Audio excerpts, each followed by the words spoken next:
youtubeurs. Alors bienvenue à votre chaîne Facilcom, la chaîne de la formation à distance. Alors je vais essayer aujourd'hui de vous parler d'un sujet et d'un concept qui nécessite plus d'attention, puisqu'il intéresse surtout les stagiaires en informatique et en gestion d'entreprise, et aussi les entrepreneurs et les dirigeants des entreprises. Alors, quel est ce sujet? Il s'agit bien sûr des réseaux de communication au sein d'une entreprise. Alors, comme nous savons tous, dans une entreprise, le gérant ou bien le directeur essaie de choisir un type de gestion de la communication au sein de son entreprise pour réussir la transmission et la circulation de l'information.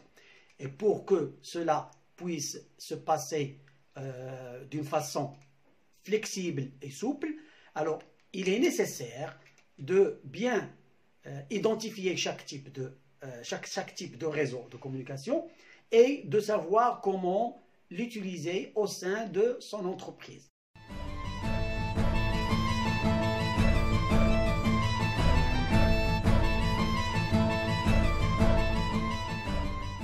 Pour définir le réseau de communication, on va dire que c'est la façon avec laquelle on peut choisir de faire passer l'information afin que le travail soit bien fini.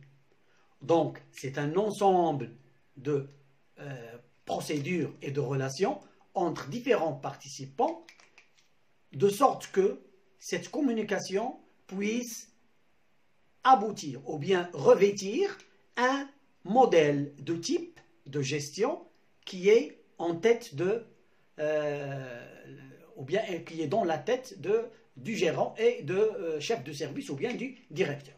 Alors pour commencer, essayons maintenant de choisir un contexte et d'essayer de voir comment on peut appliquer cette définition. Alors, nous avons une entreprise. Cette entreprise, bien sûr, elle est composée de plusieurs services. Alors, service 1, service 2, service 3. Par exemple, service de communication, service de comptabilité, service de gestion. Alors, dans chaque service, bien sûr, il y a plusieurs employés. Voilà, employé 2, employé 1 et 3. Voilà la même chose. Par exemple, celui-là, il est composé de plusieurs employés. Voilà.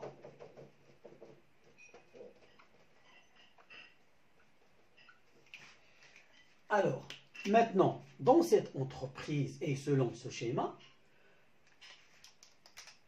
pour appliquer cette définition qu'on a vue tout à l'heure, on va dire que ce service va essayer de choisir un type de gestion des documents, gestion des décisions, en sorte que il y aurait une efficacité. Il y aurait par exemple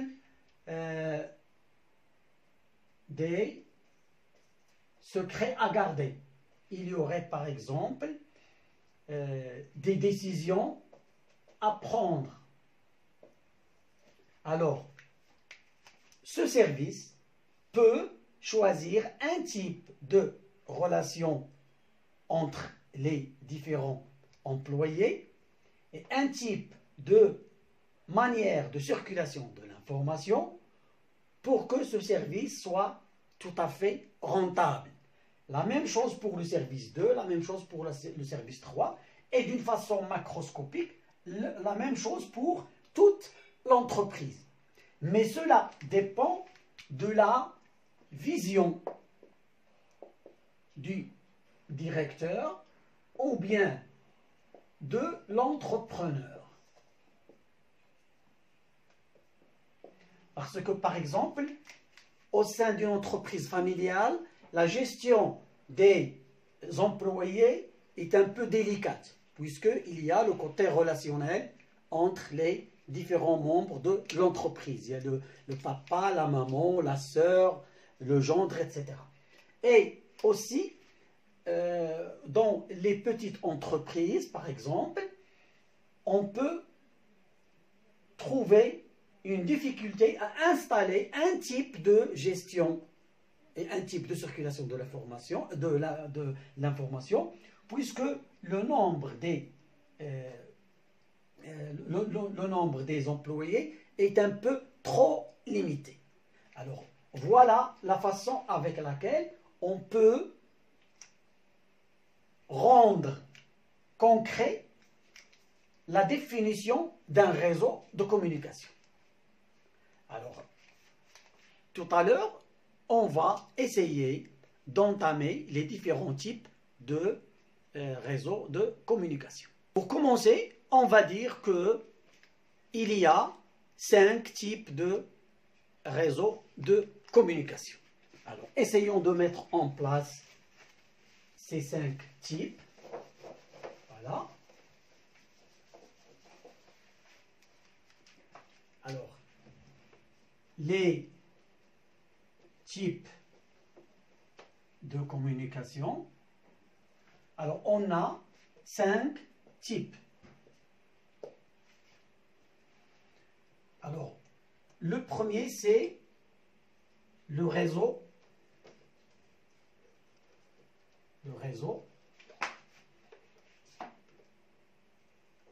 en étoile. Voilà. Le deuxième, c'est le réseau en chaîne.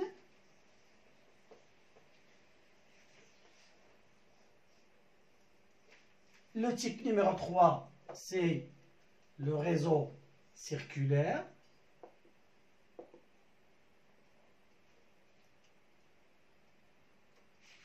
Alors, on a le réseau en étoile, le réseau en chaîne, le réseau circulaire, le réseau complet ou en anglais all channel.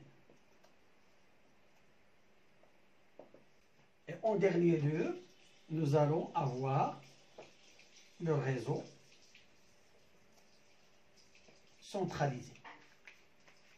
Voilà les 5 types de réseaux. Essayons tout de suite de passer au premier type de réseau, à savoir le réseau en étoile.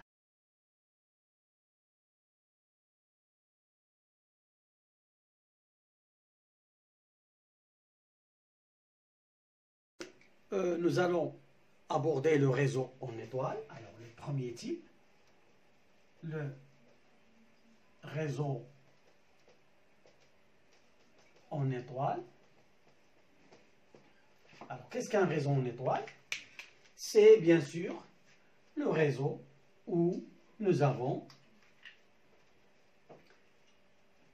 plusieurs participants, A, B, C, D, E, F, etc., qui organisent leur travail selon ce schéma.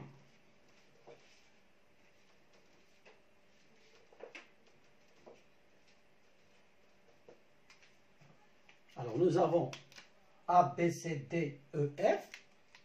Ce sont les participants. Et qu'est-ce qui vient de marquer ce réseau en étoile? C'est que l'un des participants qui est, par exemple là, le participant A, qui recueille les informations, et par la force des choses, il va devenir un leader. Donc ce réseau, il est caractérisé par l'existence d'un leader et ce participant recueille les informations de tous les autres. Alors voilà un type de réseau qu'on peut trouver au sein d'une entreprise et dont la justification se trouve dans la façon de concevoir son entreprise. C'est-à-dire le directeur, le responsable, a jugé utile, indispensable, efficace cette façon de gérer son entreprise et de mettre en place les relations avec les participants ou bien les employés. Alors voilà comment se schématise ce réseau en étoile et voilà les caractéristiques de ce réseau.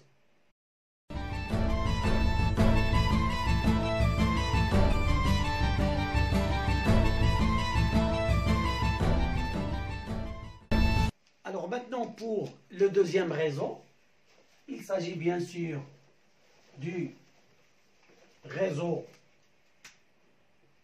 en chaîne. Alors, le mot chaîne est déjà significateur et révélateur. Ça veut dire quoi? Alors, nous avons un participant et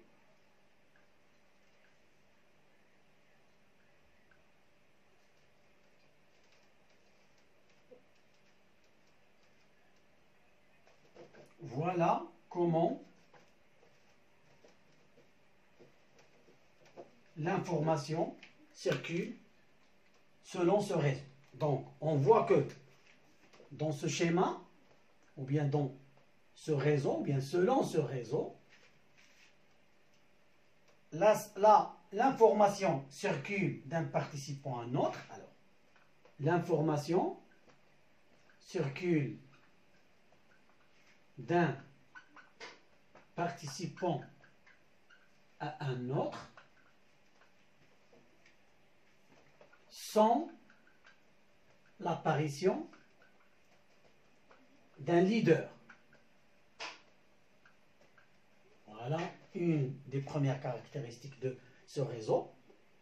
Et il y a, par exemple, entre le F et le E, ça peut que la communication, bien, l'information ne passe pas. Donc, l'information circule d'un participant à un autre sans l'apparition d'un leader.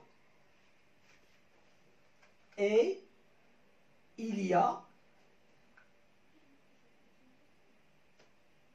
peu de communication entre, il y a peu ou absence, voilà, de communication entre les participants éloignés.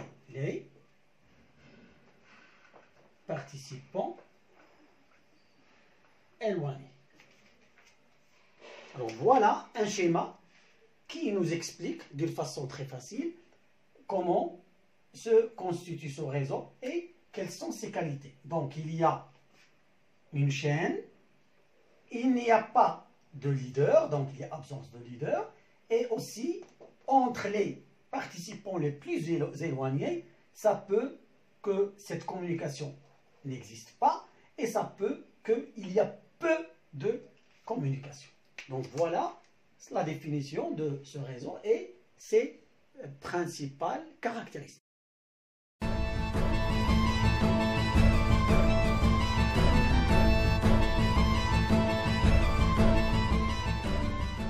Troisième réseau, on a le réseau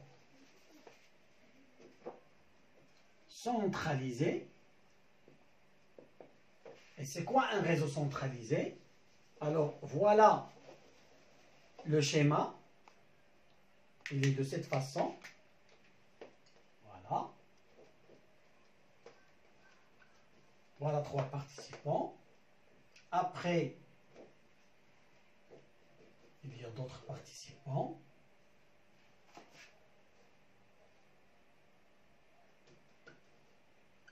Comme ça.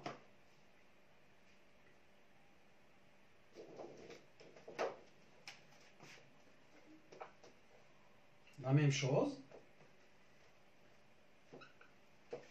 Alors voilà un schéma de ce réseau centralisé.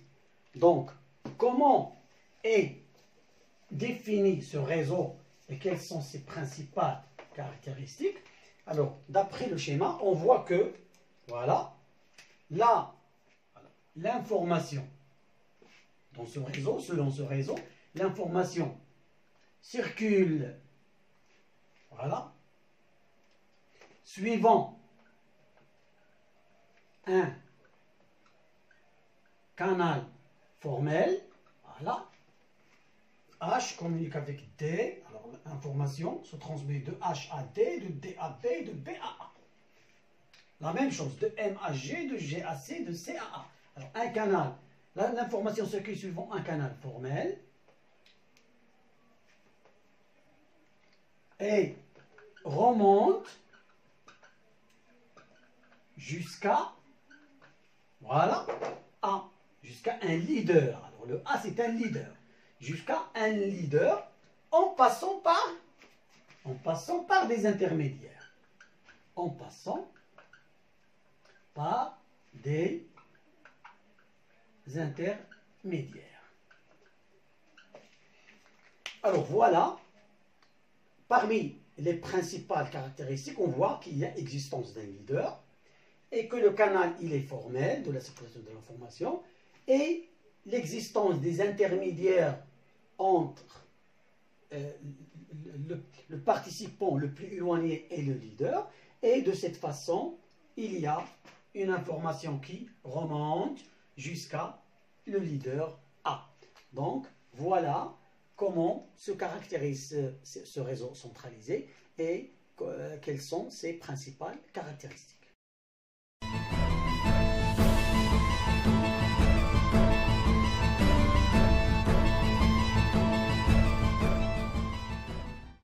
Quatrième réseau, il s'agit bien sûr du réseau dit circulaire. Et déjà aussi le mot est révélateur, donc circulaire, ça veut dire qu'il y a un cercle. Donc l'information circule dans un cercle. Voilà. Alors nous avons A, B, C, D, E, F. Donc voilà, on a ces différents participants et voilà comment circule l'information. Donc pour le bien définir, on va dire que selon ce réseau,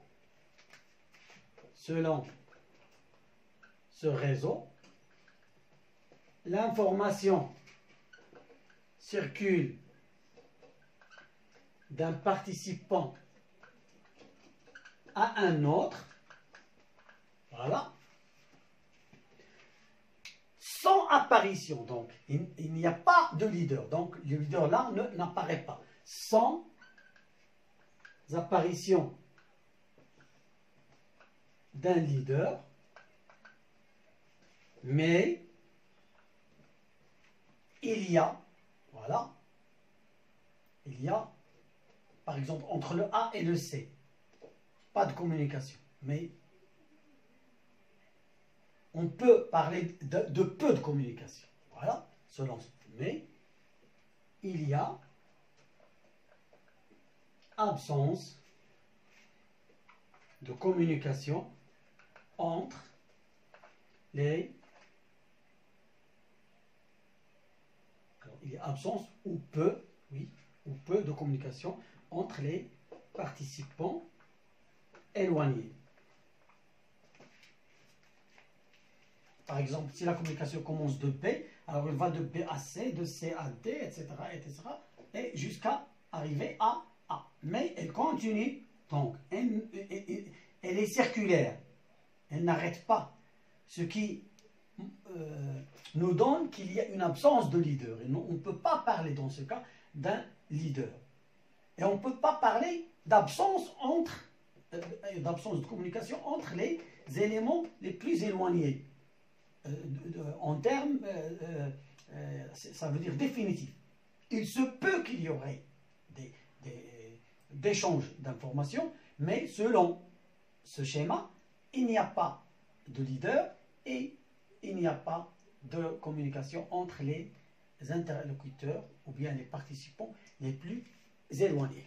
Alors voilà comment se caractérise ce réseau circulaire et quelles sont ses principales caractéristiques.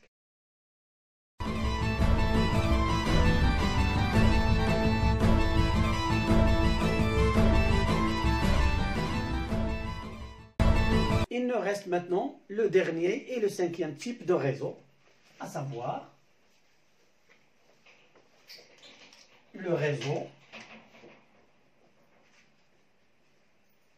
complet ou bien le réseau all channel. Alors, comment se définit ce réseau et quelle nature prend son schéma? Alors, on va prendre le participant A, le participant B, le participant C, le participant D, le participant E, le participant F. Alors, essayons de mettre le schéma de façon à bien obtenir un schéma très clair. Voilà. Voilà. Alors, essayons d'établir comment circule l'information selon ce réseau. Alors, elle passe de A à B, de B à C, de C à D, de D à E, de E à F, de F à A. Mais cela ne reste pas là. Il y a une communication aussi et une circulation entre A et C. Il y a une circulation entre A et D. Il y a une circulation entre A et E. Donc on va, si nous allons commencer par le participant A, il communique avec B, avec C, avec D, avec E, avec F. Donc le participant A communique avec tous les autres participants. La même chose pour le B. Il communique avec A, avec F, avec E, avec D et avec C. La même chose pour le participant C. Il communique avec B, avec A, avec E, avec F, avec E et avec D. D aussi communique avec C, avec B, avec A et avec E. Alors, qu'est-ce qu'on constate d'après ce schéma? On constate que chaque participant communique avec les autres d'une façon réelle. Et là, c'est un schéma idéal. D'accord? C'est un schéma idéal pour la communication. Parce que toutes les barrières tombent. La communication circule, l'information circule d'une façon transparente, souple et claire. Alors, voilà le schéma de ce réseau complet et voilà les principales caractéristiques. Alors, essayons de mettre en place un petit résumé. Donc, selon ce réseau, chaque participant communique avec l'autre d'une façon réelle, c'est-à-dire réellement.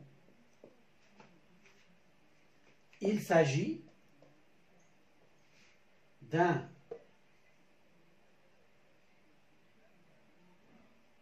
schéma de communication idéal. On va dire ensuite qu'il n'y a pas de leader, donc, avec absence de leader, car toutes les barrières tombent.